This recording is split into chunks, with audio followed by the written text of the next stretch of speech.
ఓం నమ శివాయ. మహాశివరాత్రి పర్వదిన సందర్భంగా విచ్చేసిన అశేష భక్తులందరికీ నమస్కారాలు తెలియజేసుకుంటూ, ఇక్కడికి విచ్చేసిన మన ప్రియతమ ముఖ్యమంత్రి నారా చంద్రబాబు నాయుడు గారికి మనస్ఫూర్తిగా నమస్కారాలు చేసుకుంటూ, ఇవాళ మహాశివరాత్రి. శివరాత్రి ప్రతి నెల వస్తుంది. దాని పేరు మాస శివరాత్రి. ఏడాదికి ఒక్కసారి వచ్చేదే మహాశివరాత్రి. ఈ మహాశివరాత్రి సందర్భంగా ఆ పరమేశ్వరుడు మహానందపడుతున్నాడు. కారణం ఏమిటంటే, శివుడు ఇవాళ చంద్రబాబు గారిని ధరించి చంద్రశేఖరుడయ్యాడు. శిఖ మీద ధరించాడు కాబట్టి చంద్రశేఖరుడు. అలాంటి ఇవాళ తెలుగు జాతంతా గర్వపడేలాగా భవిష్యత్ నిర్దేశనం చేస్తున్న ఆ మంత్రి మండలందరికీ చాలా ఆనందంగాను గర్వంగాను నమస్కారం చేసుకుంటూ, సామాన్య స్థాయి నుంచి ఇవాళ అంచెలంచెలుగా ఎదుగుతూ ఒక మహావటవృక్షంలా తయారైన వంశీకృష్ణ గారికి నిజంగా అభినందనలు తెలియజేస్తూ, ఇవాళ ఇంత మహాసభని ఏర్పాటు చేయగలిగారు. అలాగే మహా టీవీ ఇవాళ మహాభక్తి టీవీగా కూడా ఇవాళ నుంచి ఆరంభమైంది. ఇంకా భక్తి ఎల్లడల యావత్ ఆంధ్రదేశం 2 రాష్ట్రాలకి వెదజల్లుతుందని మనస్ఫూర్తిగా నమ్ముకుంటూ, భక్తి అంటే విభక్తము కానిది భక్తి, అచంచలమైన ఏకారాధన మాట. ఈ సందర్భంగా ఒక చిన్న పిట్టకథ చెప్పి ఆ తర్వాత శివతత్వంలోకి వెడదాం. ఒక బిజినెస్ మ్యాన్కి బాగా డబ్బులు వచ్చాయి. బాగా డబ్బులు వచ్చిన సందర్భంలో అతను వజ్రాల ఉంగరం చేయించుకుని నవరత్నాలది. మరి ఏం కక్కుర్తి పడ్డాడో కొంచెం తక్కువ వచ్చింది అందులో బంగారం. పెట్టుకున్నాక రాత్రి తీసేద్దామంటే బిగుసుకుపోయింది, రావట్లా. ఏదో ఆయిల్ రాశాడు, కష్టపడ్డాడు, రాలేదు. రాత్రంతా ప్రయత్నిస్తే వేలు ఉబ్బిపోయింది. పొద్దున్నే భార్యకి చూపించాడు, వేలు ఉబ్బిపోయింది, ఏం చేయమంటావని. మరి ఎట్లాగా వెళ్ళి చూపించండి అంటే కంసాలి దగ్గరకు తీసుకెళ్ళాడు కట్ చేయించి. అతను అన్నాడు, కాదండి బాగా వాచిపోయింది, కష్టం, ఒకసారి డాక్టర్కి చూపించండి. డాక్టర్కి చూపించుంటే కట్ చేయాల్సిందే అంటే ఏంటి వేలా అన్నారు. కాదు ఉంగరం. మరి ఎలాగా రావట్లేదు. అప్పుడు వాళ్ళ భార్య చెప్పింది, ఒక పని చేద్దామండి, నాకు వెంకటేశ్వర స్వామి అంటే విపరీతమైన భక్తి, ఆయన్ని మొక్కుకోండి, అదే యాజ్ ఇట్ ఈజ్గా వచ్చేస్తుంది అని. సరే వెంకటేశ్వర స్వామికి మొక్కుకున్నాడు. ఏమని మొక్కుకున్నాడు? స్వామి, ఈ ఉంగరం లూజ్ అయ్యి చచ్చిపోతున్నాను, దీంతో ఇది గనక పడిపోతే వచ్చేస్తే గనక నీకు ఉంగరం యాజ్ ఇట్ ఈజ్గా హుండీలో వేసేస్తాను అన్నాడు. వెంకటేశ్వర స్వామి ఇలాంటి విషయాల్లో చాలా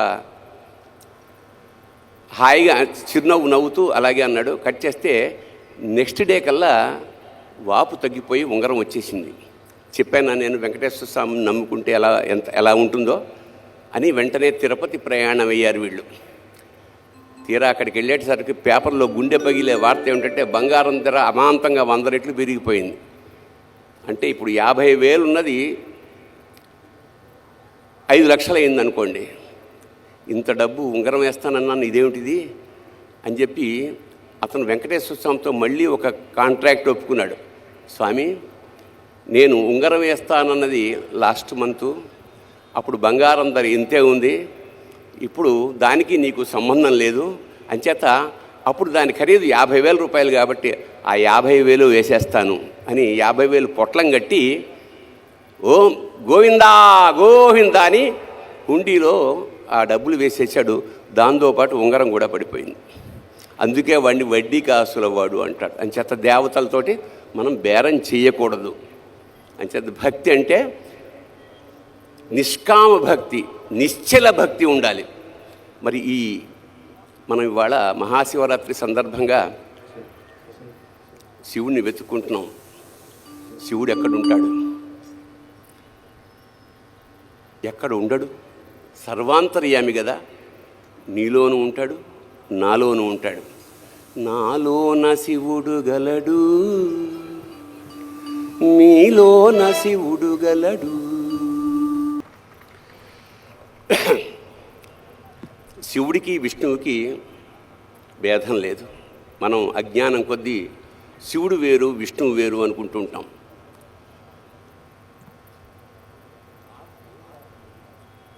శివుడు నిరంతరం ధ్యానం చేసేది విష్ణువుని.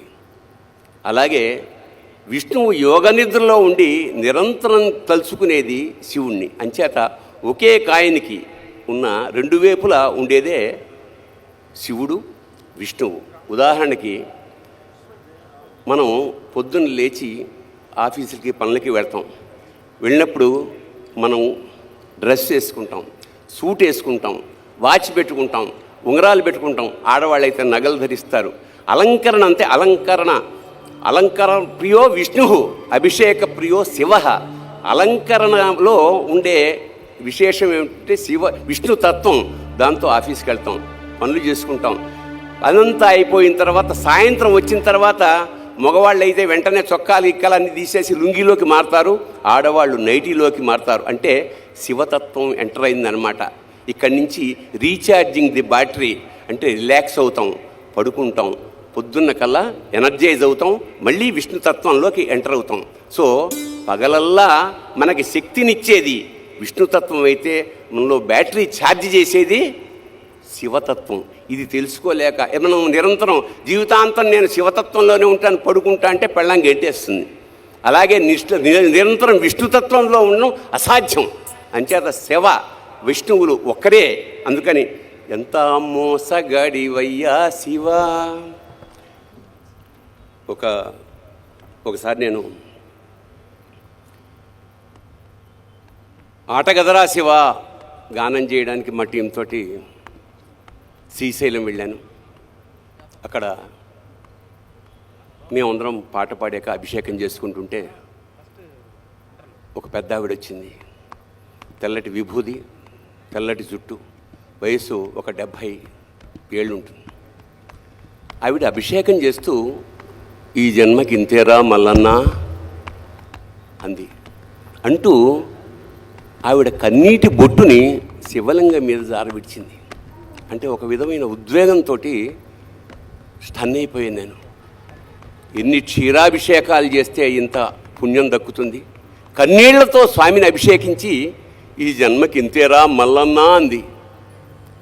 మల్లికార్జున స్వామిని మల్లన్న అని చాలా ప్రేమగా పిలుచుకుంటారు. ఈ జన్మకి ఇంతేరా అంటే శ్రీశైల శిఖరం దృష్ట్యా పునర్జన్మ నవిద్యతే.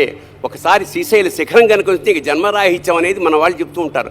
అలాంటిది ఈవిడ ఈ జన్మకి ఇంతే అంటుంది. చాలంటోంది ఏమిటి అంటే ఇదే లాస్ట్ టైమా లేదా ఇదే ఫస్ట్ టైమా? నాకు అర్థం కాలేదు.